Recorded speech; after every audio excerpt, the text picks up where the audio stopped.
All right, speaking of Jews and Arabs, okay, I found this story and I clipped it this time to save it.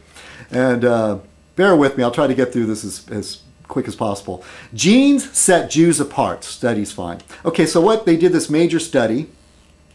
Dr. Harry Osterer, a geneticist at the New York University in Langone Medical Center, co-author of the study, appearing Thursday in the American Journal of Human Genetics. Okay, and what the study set out to do is they were trying to find, cures or ways to deal with the diseases that European Jews get. Okay, now we need to distinguish between European Jews and Jews that stayed in the Middle East. And they tend to get, higher rate of breast cancer, Gaucher's disease, and Tay-Sachs. And so what I'll go ahead and read this. Jews really are different from their non-Jewish neighbors. They are not different enough to be considered a separate race. As some experts have argued, he added, but definitely are a distinct population of cultural separation. Oh, the result of, presumably, of cultural separation down through thousands of years. And goes on to say, the study, which was condemned, this is what I got a kick out of, because I happened to visit, David Duke has a channel on YouTube, and I got into an argument with a guy, and he pulled something out that I hadn't heard before, but it's an argument that the Jews that are now occupying Israel aren't entitled to it because they are not Jews by blood. But being Jew is not a race, it's a culture, it's a religion. They've got Jews in Africa that are black, and of course Israel doesn't quite recognize them. But anyway, and it's kind of a mystery. How are these blacks Jewish? Because usually a lot of tribes in Africa were converted to Islam. I don't know if you remember Roots, but the character Kunta Kinte was Muslim. And he was circumcised. So anyway, so the study was conducted primarily to further medical knowledge of genetic diseases. This study rejected a highly controversial idea that Ashkenazi, I'm having trouble with this word, Ashkenazi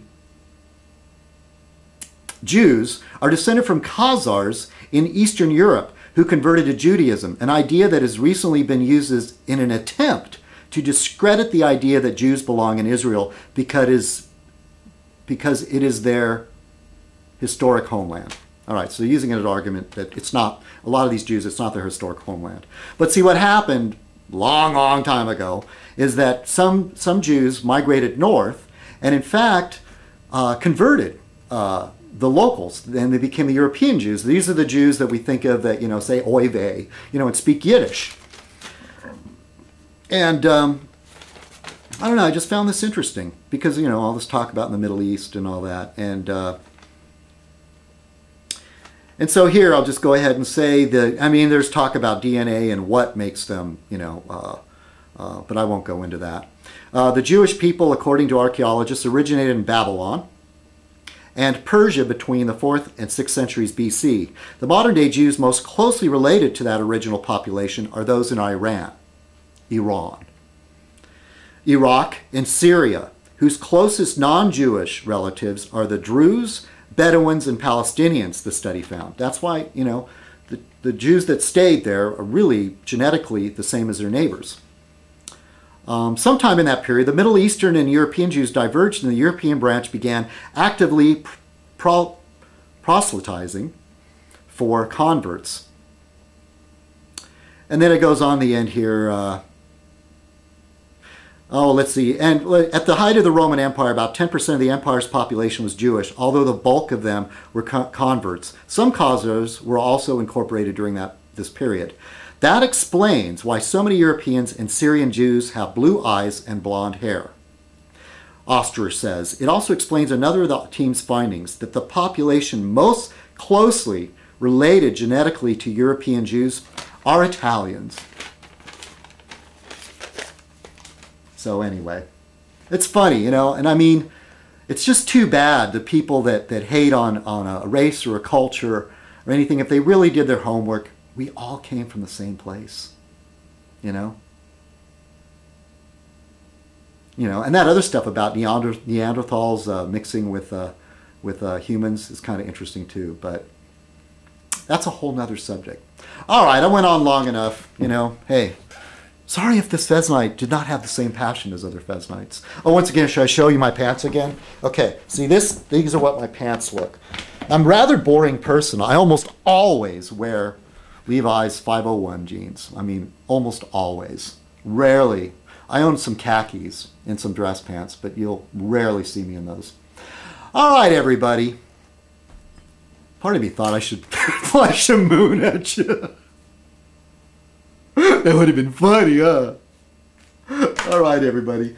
Have a great week. Thanks for bearing with me. You know, Fez Night is not, you know, some sort of like, you know, I'm not educated enough to be an authority on really anything. You know, I just read from the newspaper. I don't claim to be like some, you know, uber intellectual or something. There's plenty of people out there that are much more, you know. Anyway, I just do my Fez Night, okay?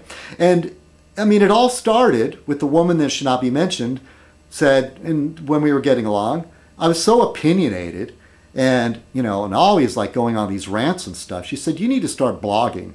Well, I'm too lazy to blog and sit there and type. So I started posting videos on YouTube. And I figure in the real, maybe I might have a discussion with maybe 1 or 2 people at a time. But on YouTube, I can have my opinions heard by a lot more than 1 or 2 people. Not that I have thousands of hits, but, you know. All right, everybody. I mean, I'm sort of explaining why I do this, you know. And then some of you will actually like this. When I go away, they're like, where's your Fez Night? And for those of you who don't like it, well, you don't have to watch, right? Okay, everybody. This is Citizen Kong, wishing you a great week. Cheers.